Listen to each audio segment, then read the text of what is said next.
أعوذ بالله من الشيطان اللعين الرجيم. بسم الله الرحمن الرحيم. ومن أراد الآخرة وسعى لها سعيها وهو مؤمن فأولئك كان سعيهم مشكورا. اللهم صل على محمد وآل محمد وعجل فرجهم. السلام عليكم ورحمة الله وبركاته. اللہ تبارک و تعالیٰ کا شکر ہے کہ میں نے سورہ مبارکہ اسرا، جس کا ایک نام سورہ بنی اسرائیل بھی ہے، اس کی آیت نمبر 19 کی تلاوت کا شرف حاصل کیا، جس کا ترجمہ یہ ہے کہ اور جو شخص آخرت کا طالب ہے اور ارادہ کرتا ہے آخرت کا، اور اس کے لیے جتنی سعی اور کوشش درکار ہے وہ اتنی سعی اور کوشش کرتا ہے اور وہ مومن بھی ہے، تو ایسے لوگوں کی کوشش اور سعی بارگاہ الہی میں مقبول ہوگی۔ یہ اس شخص کا ذکر ہے جو صرف طالب دنیا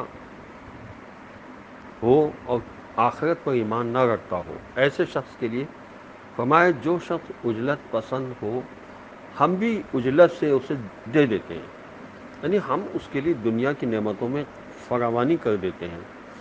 نادان اس فراوانی نعمت کو دیکھ کر اسے کامیابی تصور کرتا ہے، جبکہ در حقیقت یہ اس کے لیے نقمت اور عذاب کا پیش خیمہ ہے۔ لیکن اگر کوئی آخرت کے لیے کھیتی کے عنوان سے طالب دنیا ہو تو یہ مذموم نہیں ہے، بلکہ دنیا سعادت اخروی کے لیے بہترین ذریعہ ہے۔ انبیاء، صلحاء اور متقین نے اسی دنیاوی زندگی سے عند اللہ مقام بنایا ہے۔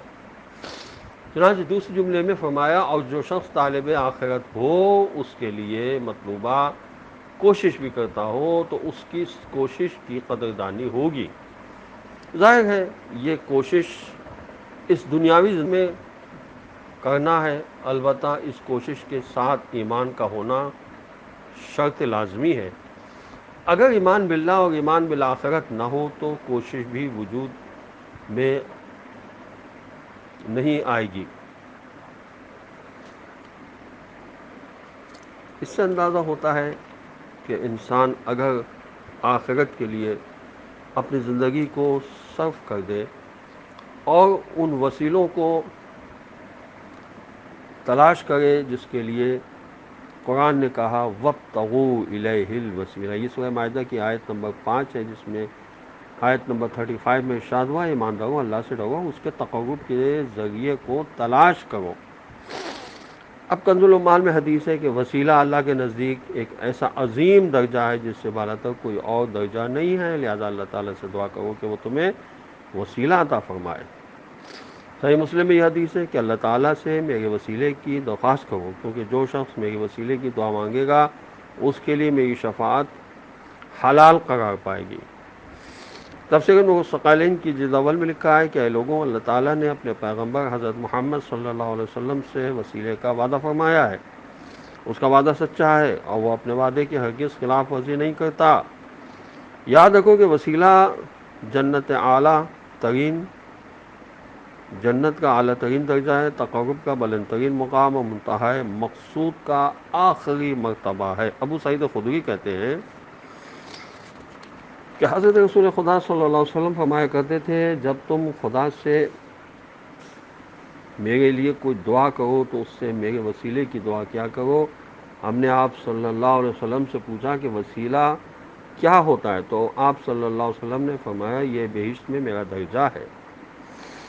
حضرت امام جعفر صادق علیہ السلام سے بھی ایسی ہی روایت منقول ہے۔ تفسیر المیزان میں علامہ محمد حسین طباطبائی مندرجہ بالا حدیث کو نقل کرنے کے بعد تحریر کرتے ہیں کہ جب آپ حدیث میں غور فرمائیں اور آیت کے معنی کی اسی سے مطابقت دیکھیں تو آپ کو معلوم ہوگا کہ وسیلہ ایک ایسا مقام و مرتبہ ہے جو اللہ تعالیٰ کی طرف سے حضرت رسول خدا صلی اللہ علیہ وسلم کو عطا ہوا ہے، جس کی وجہ سے آپ صلی اللہ علیہ وسلم کو اس کی ذات کا قرب حاصل ہے۔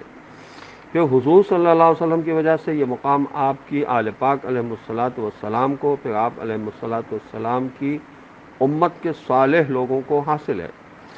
کیونکہ بعض روایت میں حضرات معصومین علیہ السلام سے منقول ہے کہ حضرت رسول خدا صلی اللہ علیہ وسلم کو رب ذوالجلال کا تمسک حاصل ہے، ہمیں حضور کی ذات کا تمسک حاصل ہے، اور تمہیں ہماری ذات کا تمسک حاصل ہے۔ خداوند عالم ہمیں توفیق عطا فرمائے کہ ہم اس بہترین وسیلے کو اپنی زندگی میں مشعل راہ قرار دیں اور اس کے ذریعے سے قرب خدا کو حاصل کریں۔ والسلام علیکم ورحمۃ اللہ وبرکاتہ۔